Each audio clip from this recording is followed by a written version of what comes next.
Welcome to the December 4th Town Council meeting. May we have a roll call? Thank you and good evening. Councilmember Syak. Here. Councilmember Spector. Here. Councilmember Rennie. Here. Vice Mayor Jensen. Here. Mayor and Chair Leonardis. Here. I'd like to take this time to invite up our Young Pledge leader. Come all the way over here. I have a microphone for you.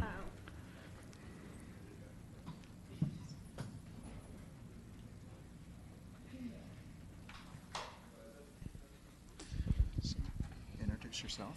My name is Isabella. I'm a kid at Van Meter. I'm in 5th grade. My favorite activities and favorite subjects are Girl Scouts, gymnastics, reading, piano, math, science, and read aloud. And my community service that I've done is making hope bags for the homeless, and I'm also in K-Kids. That's fantastic. And Isabella, will you lead us in the Pledge of Allegiance? Yes. The flag is over here. Okay. You hold the microphone and speak right into it. I pledge allegiance to the flag of the United States of America and to the republic for which it stands, one nation, under God, indivisible, with liberty and justice for all. Good job. Thank you very much. Come shake the hand of Isabella. Thank you. Come this way. And wait. We have something for you. Take that home and share it with your family. Okay. Thank you for coming in. Great job. Shake hands.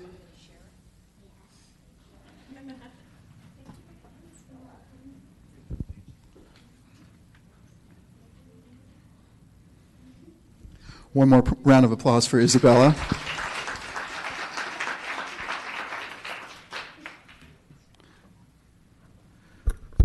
So ordinarily this time of the meeting, well, I think we have a closed session report to report on. Yes, council met before in closed session to discuss the evaluation of the town manager. No action was taken that requires reporting under the Brown Act. Thank you. And this is the time of the evening where we normally do manager matters and council matters. I was going to move that to the end of the meeting and go right into public comments. So anybody who has a speaker card. Consent calendar. Oh, the consent calendar will be next. So we'll do the consent calendar. But if you have a speaker card, please bring it forward for public comments. So we have a consent calendar. Do we have anyone who wishes to pull anything from the consent calendar? Any member of council? Seeing none, any member of the audience wish to pull anything from the consent calendar? Seeing none, may I get a vote? Vice Mayor. Move approval of the consent calendar consisting of items 1 through 4. Second. We have a motion and a second. All in favor? Aye. Opposed? None. It passes unanimously. Right. Now moving on to public comments. We'll have Michael Silva. Please come forward.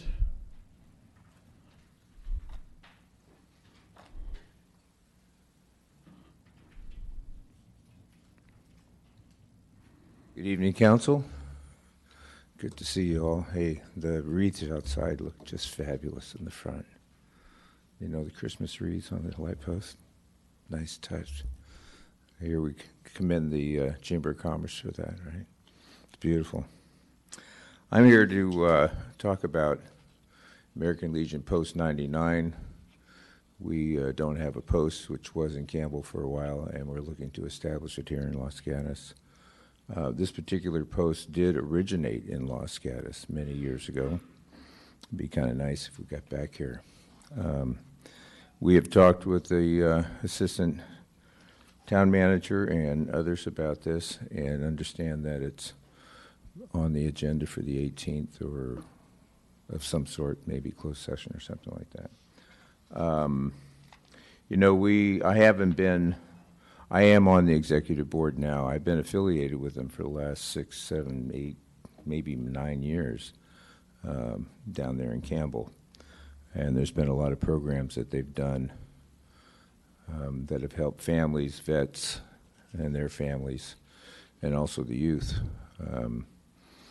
And we think they'd be just perfect to be here. So if you all can see your way to work with us, and establish the post here in town, there's many things we can contribute to town. I think it would be a good thing, being that we all support veterans and that kind of thing anyway. But to establish that here would be wonderful. It was, the American Legion was the first veterans organization that was sanctioned and granted by Congress back in the beginning. They actually were responsible for starting the GI Bill and making that all happen, which we've brought forward in that such. So anyway, that's what I've got to say. I hope to be able to talk to you more. Any questions? Anybody? No. So, Mr. Silva, Mr. Mayor. being that you're very familiar with the Tate Museum, the layout, the size, Yes. that would make an adequate space for your needs, for your group? I believe so, yeah, and we have walked through it and looked at it. It'd be perfect for all the day-to-day things. It'd work real well for small little fundraisers that we do, quiet things, you know. We are talking with the Los Gatos Lodge as far as some of the bigger events that we would do, and they're receptive to that. We haven't really made any plans yet because we're not here. Once we do, then it will be things that will go on. But if there's any large things, we've done car shows, we've done feasts, you know, and things like that to raise funds. That all goes out, but not there. It wouldn't be. We wouldn't want to do it there. It would be more intimate. We'd actually be able to take care of business and be able to pivot. It'd be the clubhouse, if you will. Where we can administer everything and connect. Quite involved with other chapters as well, and there are larger events that happen. We can organize that, but without a real place right now, we're kind of sailing on the ship instead of being able to put our feet on the ground. And once that happens, I think we'll, as a Legion, it'll be great for us, but also we will contribute considerable benefits here in town, I'm sure of that. Thank you. Any other questions? Thank you, Mr. Silva. Next speaker, Stu Levatai.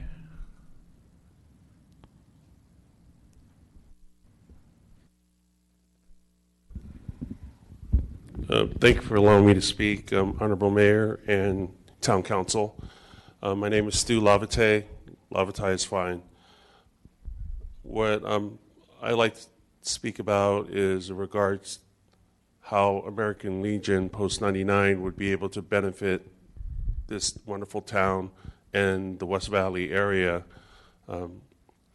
There's many veterans that are suffering from disabilities, physical, mental, from the past veterans, from our past campaigns until present. And I currently work at the VA hospital in Palo Alto as the Veterans Advocate and Hospital Service Representative, and I see it every day. And to allow the West Valley District veterans this opportunity to come and talk with me here rather than driving or finding their way up to Palo Alto would be a great benefit to them, their families, and the whole community. And I'm sure you've heard all the different stories, and I'm just one of the VSOs that are out there to help them make a better life, not just for themselves, their families, friends, but for the community. And that's what I wanted to say. Any questions? Seeing none, thank you, Mr. Levatai. Thank you. Levatai. Next speaker is Chris Wiley.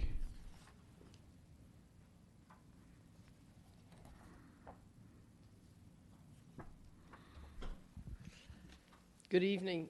My name's Chris Wiley. I live on University Avenue. I didn't make the last meeting. I did watch it on TV. I had some calls come in saying that it looked kind of rough, and I felt it was kind of rough. So I was going to go to the hardware store and get hatchets for each of you. And then I said, probably the chief would stop that coming in the room. So then I was going to get little rubber hatchets at the dollar store. Then my roommate said, don't even bother. So what I have done tonight is I have printed out hatchets with each of your names on it. I'm going to put it on that table. And I really suggest you kind of take them and look at them. Your names are on it. And tear them up and say, as a community, we're going to go forth and forget the past that had the negative stuff. Because I think we have to work together real hard. We have lots of goals this year. We have lots of goals. I think the fires up north are a prime example of a goal that we have to get our CERT program more defined, more community activity, etc. That's an example. And I'm going to put these on the table, and I'm going to give you guys that choice. But I think by tearing these into little pieces, it's showing you buried the hatchet, and we're going to work forward as a team. Thank you, Ms. Wiley. Is there any questions for the speaker?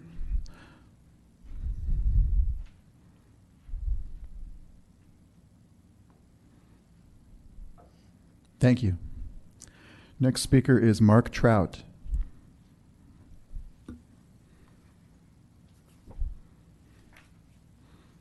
Hello, everybody. So we get 3 minutes, okay. I like the way you have it, so you can ask questions if you want to. If you want to ask any, questions, I'd be glad to. When we salute the flag, of course, we acknowledge we're one nation under God, right? Hopefully we're thinking about that, and at church we have a song book, and in the back there's a prayer, and it's really a powerful prayer, and I'd like to read a part of it. It says, "Strengthen the civil magistrates of thy people, in order that they may wield the sword of worldly power in justice and with wise restraint. In particular do we pray for the civil rulers, both higher and lower officers of government, whom thou hast been pleased to appoint over us. We commend unto thee especially the esteemed council of this city. Grant that their rule may be entirely directed toward the supremacy of the King of Kings over rulers and ruled alike. May through their labors the shameful and wicked dominion of Satan be increasingly disturbed and broken down through their labors. May through their labors the shameful and wicked dominion of Satan be increasingly disturbed and broken down. May it be given unto us to lead a quiet and peaceable life in all godliness and gravity. Hear us, O God and Father, through thy dear Son, Jesus Christ, who with thee and the Holy Spirit, the only and true God, is worthy of eternal praise and glory. Amen." There's a book I've read recently by a Jewish Christian by the name of Jonathan Cahn, and it's called The Harbinger, and it's quite it's written like a narrative, and so Christians over the years have asked me to read it, and because he doesn't understand that the Sabbath year is 2009, he thinks it's 2008. I've put off reading it, never have read it. But I've learned you can be, as a Christian, totally wrong on a point and yet have something else that another Christian doesn't understand, and you're totally right on that. And I don't know if you know about it's called the miracle of 9/11, because the very church that George Washington prayed in New York, it's called St. Paul's Chapel, was spared by this sycamore tree that gave its life, so to speak, for the church. I mean, God's hand was in that, but it's amazing. When Tom Daschle got up and read Isaiah 9, I would hope that everyone here would read Isaiah 9, the whole chapter, not just that one verse he quoted, because I see my time's about up, but really, read the 9th chapter of Isaiah, please, okay? Thanks. Thank you, Mr. Trout. Are there any other cards this evening for public forum? Seeing none coming forward, we'll close that, and we'll move on to our first public hearing, which is approving an amendment to the employment agreement between the Town of Los Gatos and the Town Attorney, and the authorization of salary and benefit budget adjustments in the amount of $10,859 from estimates available in the fiscal 18-19 operating revenue. Leading our report this evening is Lisa Velasco, our Human Resources Director. Good evening, thank you. Before you tonight is a recommendation to formally approve amendments to the employment agreement for the town attorney. In compliance with Senate Bill 1436, a summary of the modifications to the amendment include a base salary increase to $225,000 annually and a one-time lump sum performance bonus of $3,225. I'm happy to answer any questions. Thank you, Ms. Velasco. Do we have any questions from the town council? Seeing none, we will move to our public comments on this subject. Does anybody from the public wish to speak on this item? Seeing no one coming forward, we will close the public hearing and move to council for discussion or motion. Vice Mayor Jensen. I will move that we approve an amendment to the employment agreement between the town of Los Gatos and the town attorney that is contained in attachment 1 of our staff report. Thank you. Do we have a second? Councilmember Sayoc? Second it. All right. We have a motion and a second. All in favor? Aye. All opposed? Passes unanimously. Thank you, Ms. Velasco. Moving on to item number 6, considering revisions to Council Policy 2-01, which is the town agenda format and rules. Ms. Pravetti, do we have a report? Thank you. Very briefly, the mayor requested that the town council consider proposed revisions to our agenda order in order to facilitate the completion of town business. Before you are revisions that would move the consent calendar, council matters, and manager matters to the end of the agenda. If this is approved, this policy applies to all town committees, boards, and commissions. That concludes staff's report. Thank you. Thank you, Ms. Pravetti. So we move to council for discussion and or questions on this item. Councilmember Sayoc. Ms. Pravetti, if you could just remind me, I know the Planning Commission, they have commission matters and director matters at the end of the agenda currently? I believe so. Yes, thank you. But verbal communications remains in the beginning? Yes. Okay.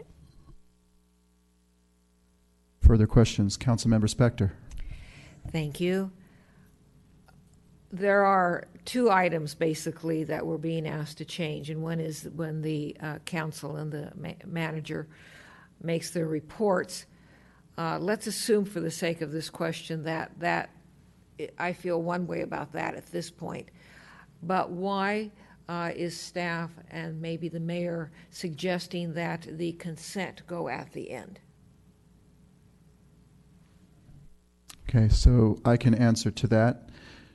What I thought about was when we get several items that get pulled from the consent calendar and we choose to hear those items prior to our public hearings, sometimes the first 2 or 3 hours of our meeting we spend just getting through the consent calendar because we have public hearings that on items that were pulled that we weren't intending to hear. So what happens is individuals who come for other business, their hearings, their projects, they bring along with them staff, architects, attorneys, sometimes, of course, their friends, their speakers, their kids, and they end up having to wait some time for a considerable amount of time until after these consent items, which were pulled from the consent calendar, are heard. And sometimes our meetings become very lengthy, and I think it would be best to potentially consider moving the consent calendar to the end in the event items are pulled so the people's business can get done first. And if we have to take one of those consent items and move it to another week and have it become a public hearing, then I think it gives us that opportunity.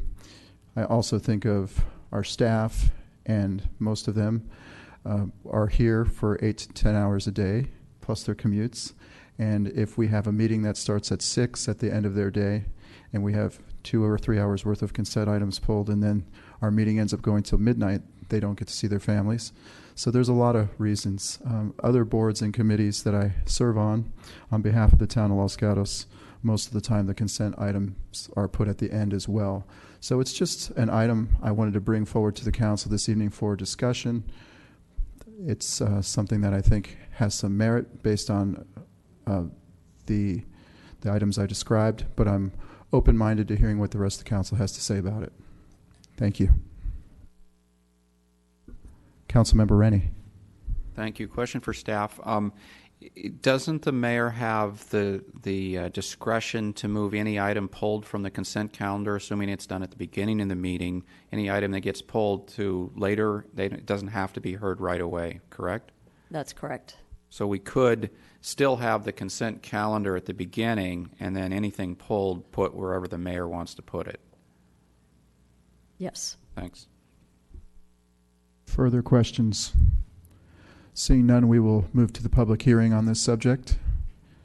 If you would like to speak, please fill out a card and bring it forward.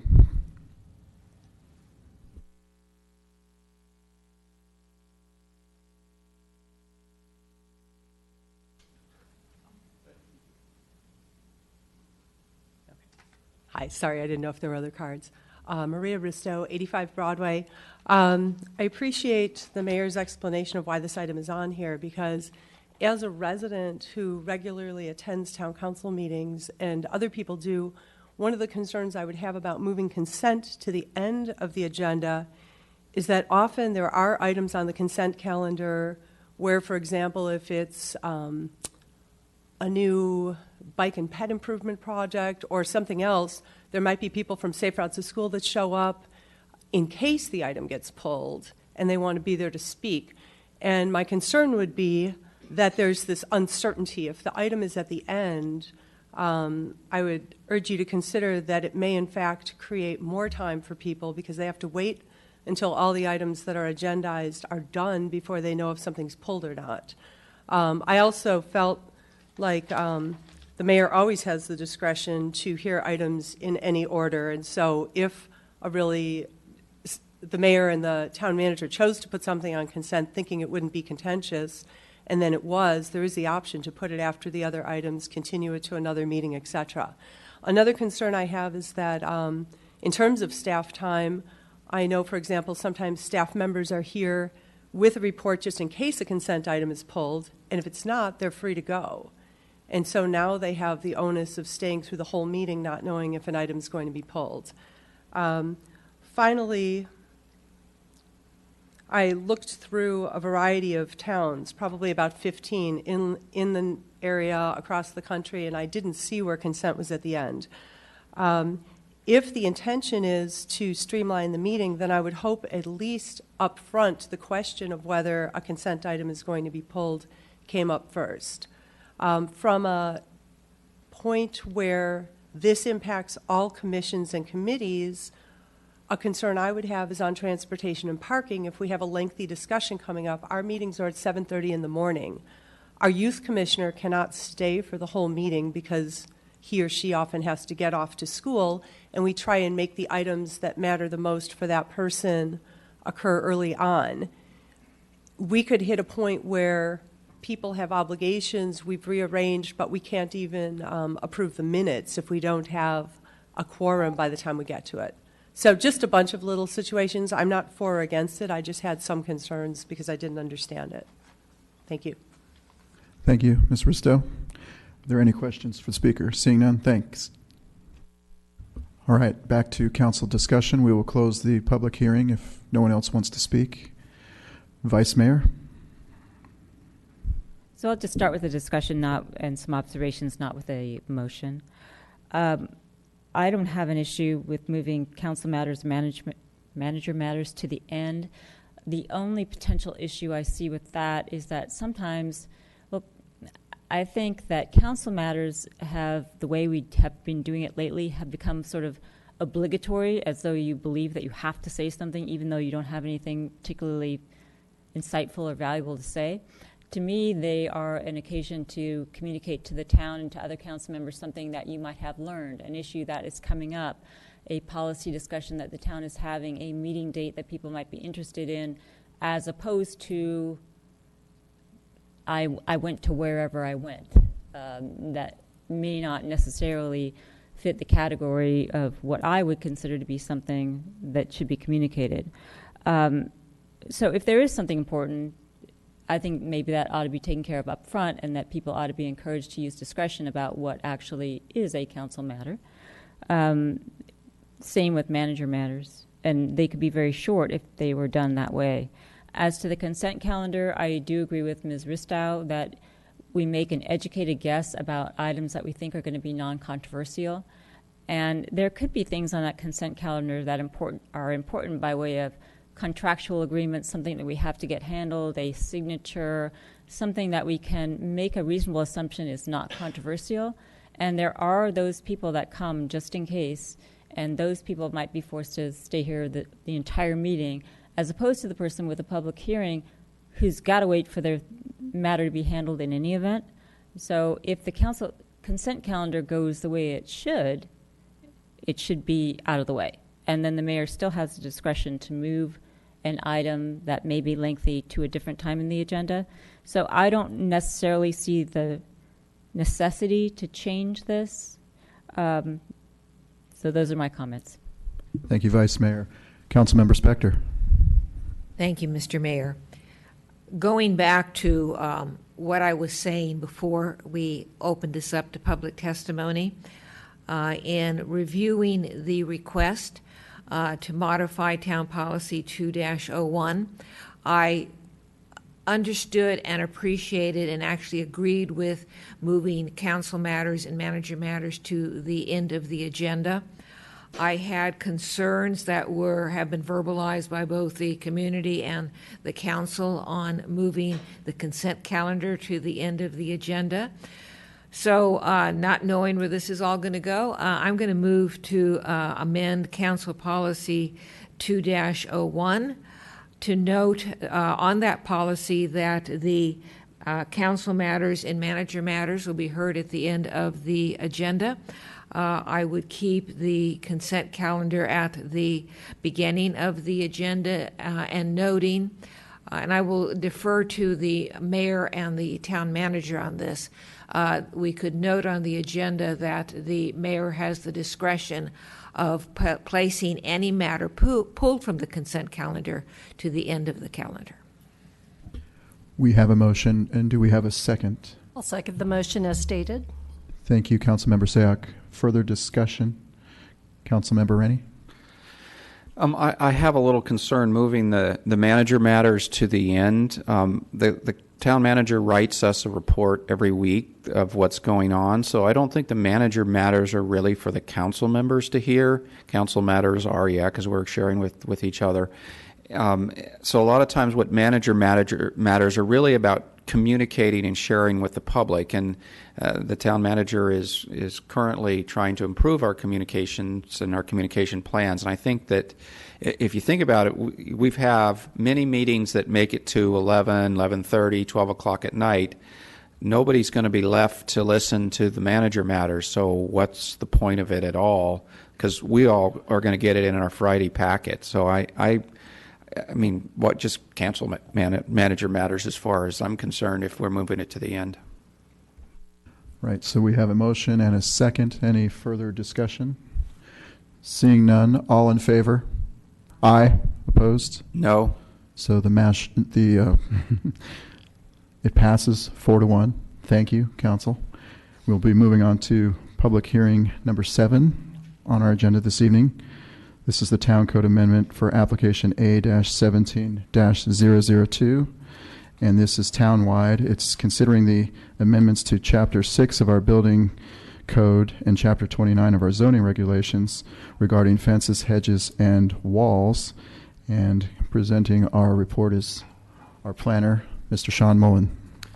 Thank you, Mayor, and good evening, council members. Before you tonight is consideration of an amendment to Chapters 6 and 29 of the Town Code regarding fences, hedges, and walls. The council last considered a draft ordinance in October, where it was continued and forwarded to the Policy Committee for consideration. And on November 15th, the Policy Committee received public testimony and discussed the points forwarded by the council. The committee directed staff to prepare a draft ordinance for consideration by the council to address several regulations related to fences, hedges, and walls. The policy committee also provided direction to staff regarding regulations in the hillside area and continued that matter to a date uncertain. The draft ordinance before you tonight includes 3 main components not included in the current ordinance. The first is an increase in the maximum fence height to 7 feet applicable only in the non-hillside areas. The second is a 3-foot height limit for fences in the required front and street abutting side yards to address safety concerns related to sight lines. This would be applicable throughout town. And lastly, the ordinance includes an 18-foot setback requirement for vehicular gates to allow ample room for vehicle queuing, and this would also be applicable throughout town. The draft ordinance would not introduce a planning permit requirement for fencing at this time. Staff recommends the council review the draft and introduce the ordinance affecting the amendments to the town code. This concludes staff's presentation, and we are available for any questions. Thank you, Mr. Mullins. Do we have questions? We have one from the Vice Mayor. Question and a comment. Mr. Mullen, we got a letter from San Jose Water regarding essentially security of their facilities. I'm assuming that we have that situation already. So how are we dealing with it already? In my experience, I've worked on, I believe, 2 water tank projects, and there was a request to include barbed wire on there around the perimeter and in some of the interiors, and that was not granted because the town code explicitly prohibits that. There was an additional request to allow for an 8-foot fence, which we did. I did grant, I believe, in both circumstances. The town code currently allows for that. The draft ordinance that the council considered for the hillside issue, I believe maybe 2 meetings ago, did include an exception for security fencing around utility installations. That could, if the council's amenable to that, that could be added in as well to the draft in front of you tonight. Okay, a follow-up question. I'm assuming that most of the water facilities that we're concerned about are in the hillside area? I'm not aware of their distribution. The ones I've worked on are in the hillside. Okay. So in theory, that could be handled when we consider the hillside portion of the ordinance. That's correct. Okay. And my comment, Mr. Rennie can correct me if I say anything wrong, when the policy committee considered this, what we did was split the flatland from the hillside and asked that we could consider this because there seemed to be not so much controversy about the flatlands, but more controversy about the hillside, and that's coming back later. Right. Councilmember Spector. Thank you, Mr. Mayor. Questions of staff, a couple questions, and both of them relate to the letters or communications we receive from the public. One had to do with expanding the definition of materials, electric fences, wire fences, etc. What is staff's input to that? Most often, and you know, the draft, the person who wrote the letter could correct me, but most often I believe the types of fences that they referenced would be used to exclude animals from their property, which seems to be more of a hillside issue than a flatland issue, for lack of a better term. So the draft that was last reviewed by the council that included hillside regulations included a list of materials much more robust that were prohibited in the hillside area. Councilmember Spector. Understanding that the issue would be more prevalent in the hillside, what, if any, would be the objection to having this expanded list of materials applicable to the flatlands? Staff would not have an objection. And then following up on the prior questions with regard to the water district, understanding that the water district properties might be on the hillside or could be in the flatlands, is there something that we should be addressing in the flatland portions of our ordinance because the water district properties could be in the flatlands? Something that could work for throughout town would be an exception process to allow, if a security concern came up, an exception process that would allow alternate materials, barbed wire or something like that, or increased fence heights, which is in the draft ordinance in front of you. And would the draft ordinance allow for this exception process? Currently as written, no. It would allow for an 8-foot height exception, but not for the alternate materials. So are you suggesting that we include an exception process to the ordinance that's before us this evening?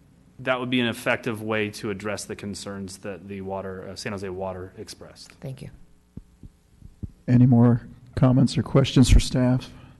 Seeing none, we'll move forward to the public hearing. The first card I have is David Klinger.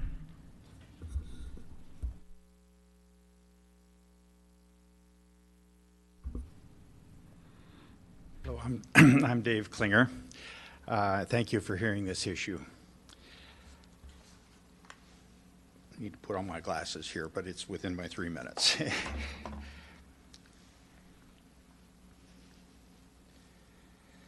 Something there is that doesn't love a wall. So begins Robert Frost's poetic soliloquy, Mending Wall. Later on, the speaker's neighbor asserts, like his father had, good fences make good neighbors. If only it were that easy. Fences are built to protect and defend people, animals, property, and privacy, while not sacrificing safety, enjoyment, views, property rights, and neighborhood character. In other words, fences are compromises. Ideally, neighbors would just get together and agree on what should be built. Realistically, however, government needs to codify standards to avert contention. These standards must reflect the consensus of the community on what constitutes a proper and acceptable fence. In my opinion, the current codified standards of 6 feet heights for non-hillside lots do not represent what the community desires. As a result, many Los Gatos residents ignore the code. The town has chosen not to enforce existing fence height code, probably because there has been no call for enforcement. Apparently, the community accepts the 6 foot plus 1 foot lattice fences that are prevalent. Additionally, the town accepts fees to process height waivers applications from those very few residents who choose to comply with the town law for higher fences. This does not strike me as being fair to those who, in order to comply, must document a special privacy concern, obtain the written approval of all adjoining neighbors, and pay a $233 fee. Several arguments for a change to the 6 foot height current standard are included in tonight's written public input. In addition to that, though, enforceable standards are needed for front and corner lot or street abutting fences to promote the safety of pedestrians and drivers and to preserve neighborhood character. In my opinion, the proposed ordinance is a good compromise and a standard that will be supported by the community. I urge you to concur with the Planning Commission's previous endorsement and adopt this ordinance. Thank you. All right. Thank you, Mr. Klinger. Are there any questions? Seeing none. Thank you. Next speaker, Aduna Lawbring. Did I get it right? Oh, that was close. It's my writing. Ed Lambing, perhaps. Can you state your name for the... Ed Lambing. I'm a resident of the town of Los Gatos. Good evening. I'm representing San Jose Water Company here tonight, and I just wanted to thank Mr. Mullen for sharing with us and engaging with Scott to have a discussion about this. I think there's workable solutions. So I really wanted to come here tonight and just remind everybody about the importance of San Jose Water Company's role in the community. We're a unique entity that's been serving the town for a long time, since before 1890. There's been a lot of changes in our system over the years. I've had the good fortune of working with a lot of great people at the town to afford that, whether it was driven by our capital program or to respond to the public works projects that have been occurring. But it really is a core responsibility that I take seriously, and so do my colleagues at San Jose Water, to protect the health, safety, and welfare of the public we serve. And along with that is the physical security of our facilities. And you know, for the tank that was built in conjunction with that development, Highlands of Los Gatos, and the inability for us to secure our site to protect the water supply It has brought some frustration in our organization, and we're experiencing that in the city of San Jose, and we're trying to work things out. So I appreciate the consideration for the exemption status for height. I would really like to continue the conversation about why it's important for us to take these other precautions to protect all of you, all of your constituents, the families, and the pets that are drinking, ingesting the water we deliver. It's important, and I appreciate the consideration. Thank you. We have a question for you, Mr. Lambring. Okay. Thank you. Question, you were here when we had the discussion with staff with regard to the San Jose Water Company letter, and the suggestion that was made is with regard to what I'm going to call the flat land part of the ordinance that's currently before us, that the requests such as your company's be handled through an exception process. What is your thinking about that? I think that's a fine way to go because our circumstances are unique. Sometimes we don't have the ability to have that gate 18 feet back from the roadway, and they're usually in quieter neighborhoods on less heavily traveled roads, but we also have very significant infrastructure up on Laurel where our Mountain Springs reservoir is. We're currently replacing, we have a big reservoir replacement project that's situated back in the back of Belgados Park, and we do have a lot of facilities that serve the community because of the topography of the area. We run a series of lift stations and storage facilities up all the way to Aztec Ridge, and there's a number of other areas in the town where we have a lot of pumping and storage facilities. And the storage facilities, as well as the pumping, need to have that adequate physical security, and we look forward to working with staff to accomplish that. Okay, thank you. All right. I have no more cards on this matter, so I'll close the public hearing. We'll move on to council for discussion and or motions.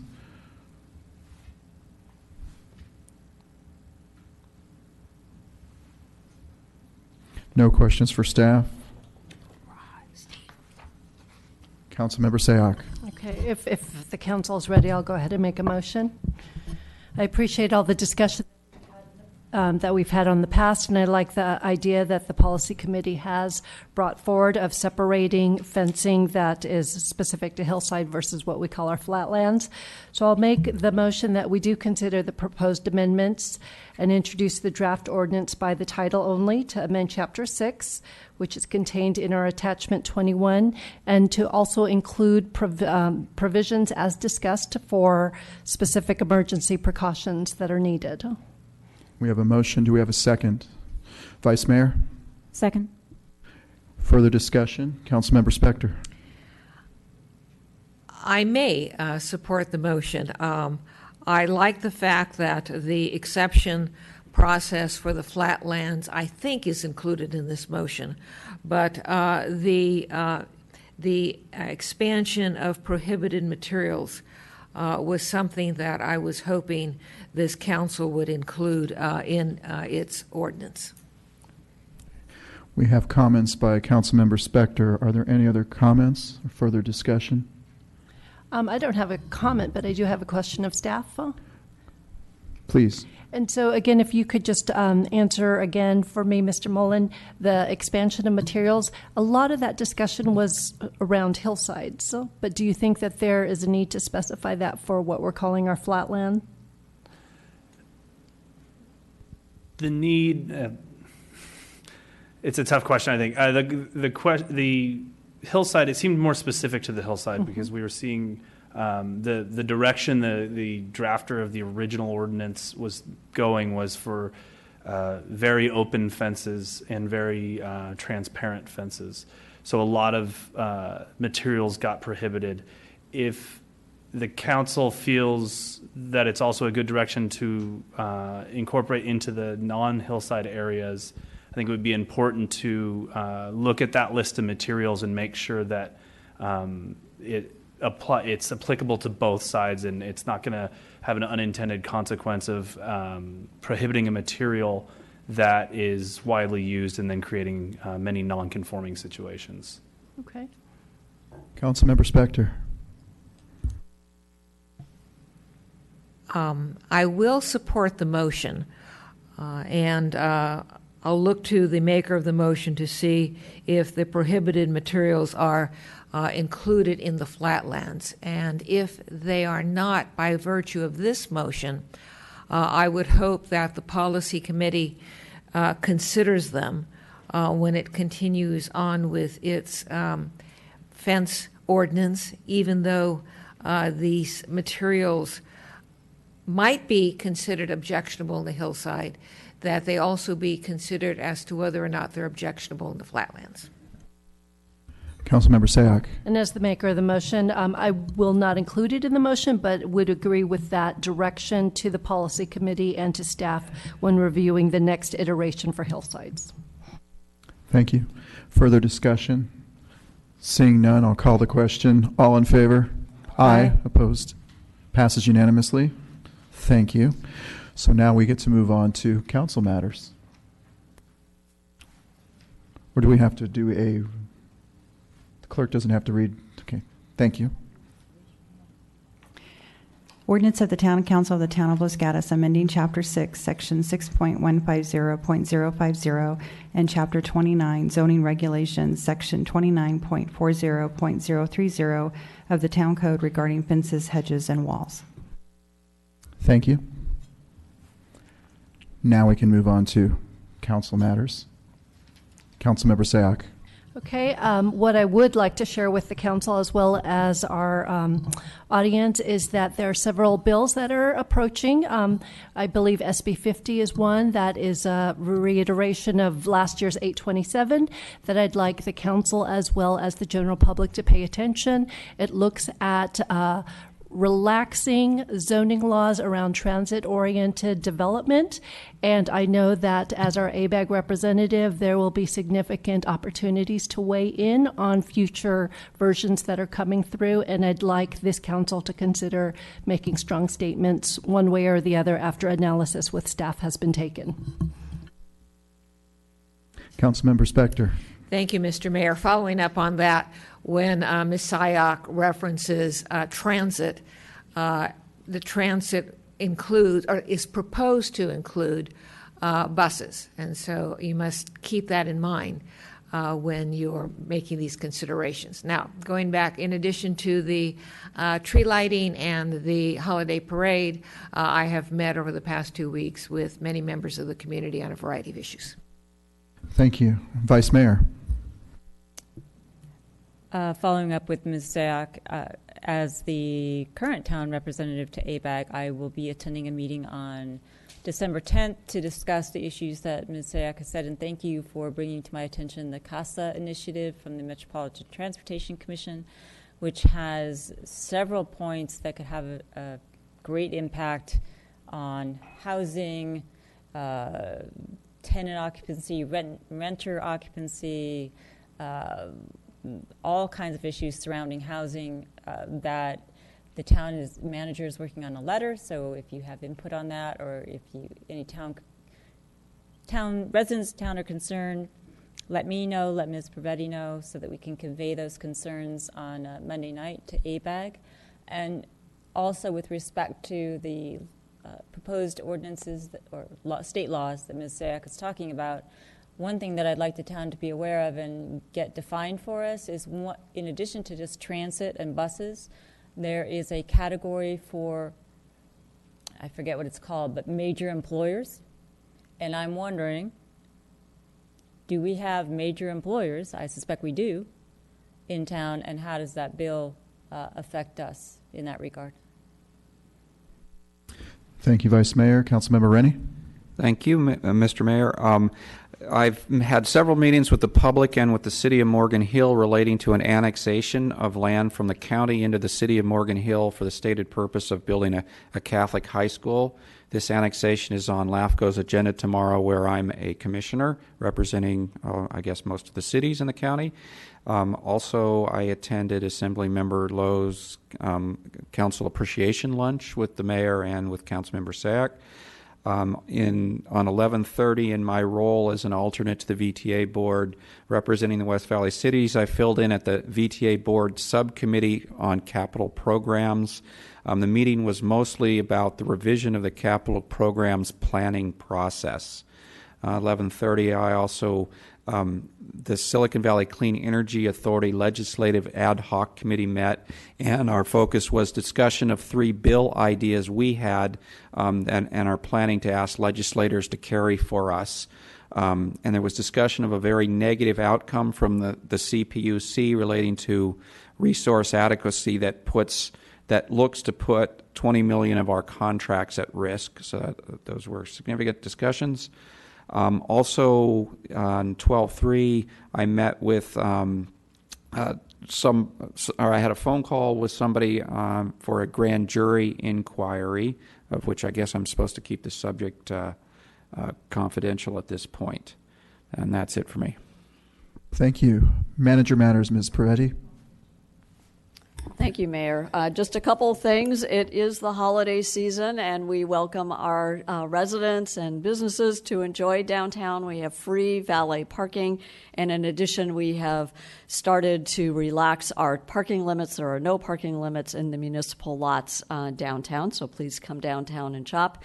And those of you who are interested in the long-term future for Los Gatos, please join us on Tuesday, the 11th of December, where our General Plan Committee will continue to discuss issues and opportunities at 7 p.m. in these chambers. Thank you.